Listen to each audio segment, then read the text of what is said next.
شروع اللہ کا نام لے کر جو بڑا مہربان نہایت رحم والا ہے۔ وہ قادر مطلق جو ہر خامی سے پاک ہے، ایک رات اپنے بندے کو مسجد حرام یعنی خانہ کعبہ سے مسجد اقصی یعنی بیت المقدس تک، جس کے چاروں طرف ہم نے برکتیں رکھی ہیں، لے گیا تاکہ ہم اسے اپنی قدرت کی نشانیاں دکھائیں۔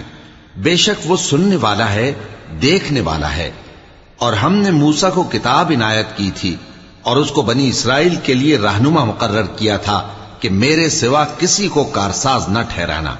اے ان لوگوں کی اولاد جن کو ہم نے نوح کے ساتھ کشتی میں سوار کیا تھا، بے شک نوح ہمارے شکر گزار بندے تھے۔ اور ہم نے کتاب میں بنی اسرائیل سے کہہ دیا تھا کہ تم زمین میں 2 دفعہ فساد مچاؤ گے اور بڑی سرکشی کرو گے۔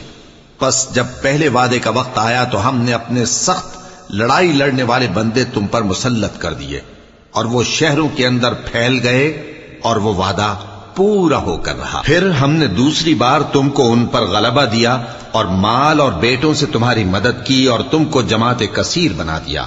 اگر تم نیکوکاری کرو گے تو اپنی جانوں کے لیے کرو گے، اور اگر اعمال بد کرو گے تو ان کا وبال بھی تمہاری ہی جانوں پر ہوگا۔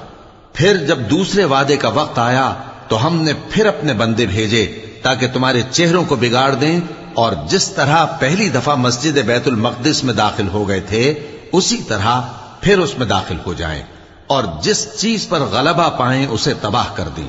امید ہے کہ تمہارا پروردگار تم پر رحم کرے، اور اگر تم پھر وہی حرکتیں کرو گے تو ہم بھی وہی پہلا سلوک کریں گے، اور ہم نے جہنم کو کافروں کے لیے قید خانہ بنا رکھا ہے۔